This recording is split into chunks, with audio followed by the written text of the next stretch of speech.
I installed one app which tracks social media usage, and I was so shocked to find out that I was spending so many hours on YouTube, Instagram, etc.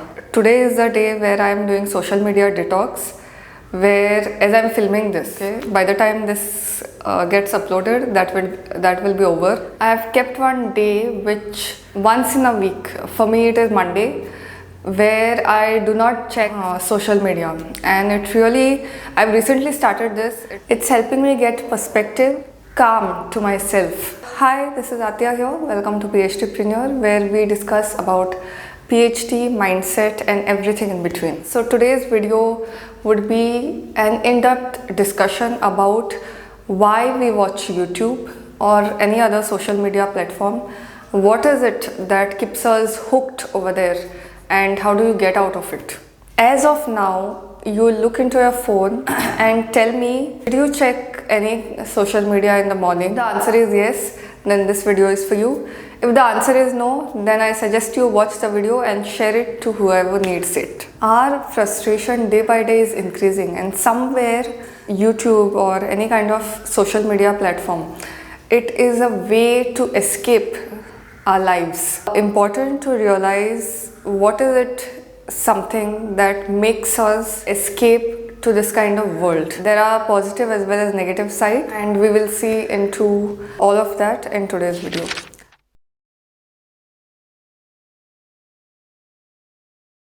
Is it really rooted in biology, or is it just a game of minds? Okay, like how you have Game of Thrones, social media can be a game of minds, or is there some kind of biological root to it? Let's understand. The first chemical that comes to the mind is dopamine. Now earlier there was a belief that dopamine is created in response to pleasure. It is a chemical which is secreted in response to desires. When you want something, when you desire something, there is a craving for anything, that is when this dopamine is released. Okay, dopamine secretion gets stimulated when there are small bits of information, when there is unpredictability, any kind of reward cue. Okay, for example, you have like, share, comment. These are reward cues. You do this, your article will get shared, what you say will get shared, and it will get more eyeballs. All this is similar to what is offered by social media. So if there was no social media, then maybe the secretion could be triggered by several other factors which are happening in our lives. But since now social media is there, that control of dopamine secretion is taken up by social media. Oxytocin is also called as the cuddle chemical because it's released once you kiss or hug. It is quite surprising that the stimulation increases once you are on social media, because social media gives you those kinds of benefits and effects. If you have 10 minutes of social media exposure, then the amount of oxytocin increases by around 13%. It lowers the stress levels, it increases generosity, empathy and love. And so all these feelings you get once you start browsing your social media.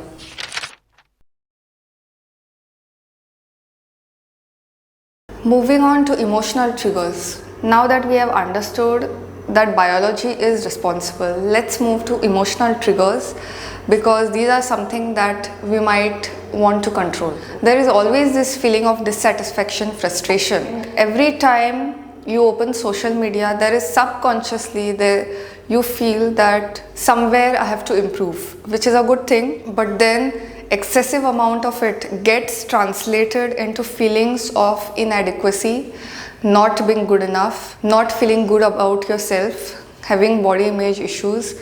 There is a need to evaluate whether this constant search for improving our lives, is it in the right direction, or does it stem out of displeasure about your own self? We always want to belong to an environment.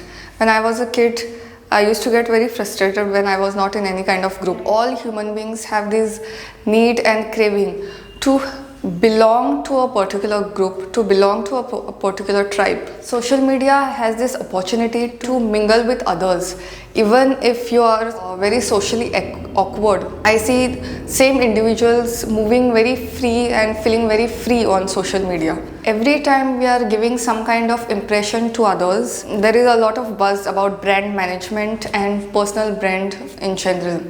But a brand is created whether you are conscious of it or you are unaware of it. And social media gives you a way to manage your social image, to manage your impression about others, because you curate it. You can edit this video. Now even this video that is there, that will be edited. I was having severe cold, so coughs and everything will be edited out. So I can control what kind of impression I have on you. And if you see, 80% of the posts that are on Instagram and Twitter, most of them are some kind of announcements about yourself, about your life. When there is any alcoholic, when the alcohol acts on the system, there is a kind of rush, that high is there. But as soon as it gets down, there is this crash. And similar thing is observed with respect to dopamine. Dopamine gives you the reward feeling, the feel good and everything. But then when it crashes, the effects are also quite dangerous. The person is left feeling anxious, depressive. Once you are done with social media exposure, it leaves you with this depressive and anxious thoughts. There was a study conducted on adolescents who had this severe addiction of checking social media every 15 minutes. So the addiction was so high that if they are deprived of it, they feel uncomfortable, they feel anxious, and all these symptoms and triggers start coming up. I don't know if you know, but there is something called as phantom vibration syndrome. You feel that your phone is vibrating or your phone is giving some kind of notification, when actually the situation is that the phone is on silent or the phone is not giving any kind of ringtone. Okay. And this kind of thing happens with respect to the anticipation that we have, that constantly checking social media makes us so vulnerable that even if there is nothing, you have these kinds of illusions or hallucinations that you need to check your social media. The number one reason for anxiety or any kind of depressive symptoms, it happens quite unconsciously. You have scrolled through, you have gone through the feed and you feel depressed because others seem to be enjoying their lives far better than you are. Others seem to be having a lot of money than you are, having a lot of peace. If somebody is meditating, video will get posted. So instead of feeling calm, you end up feeling anxious. The standards of beauty that we have are quite unrealistic, and this can lead to a lot of body image issues. This can lead to a lot of trauma with respect to a particular skin color, particular way of life. And there is always this thing of fear of missing out, whether you will miss out on an important update, whether you will miss out on an important event. But I've also come across one more term, that is the joy of missing out. Unnecessary tension and unnecessary headache, I think there is no need to take. Everyone has enough problems in their lives.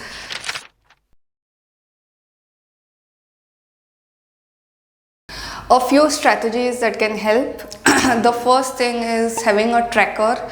If you go to a Play Store and if you just type social media tracker, you will see a lot of applications which will help you track what is the usage of YouTube or Instagram or whatever platform that you are using and how much you are consuming. And once you get that, from there it starts. As I mentioned earlier, I have started with a detox, so you can also keep one day where you do not check social media and then you can get back to the routine. Things happen gradually because your mind is used to these kinds of dopamine hits. Even with respect to alcoholism or smoking or any kind of thing, when you enroll in a rehabilitation center, they will ask you to reduce the dose. They will never ask you to completely give it away, and there is a reason for it, because your body goes into a shock. I hope you have found today's video useful. See you till the next time.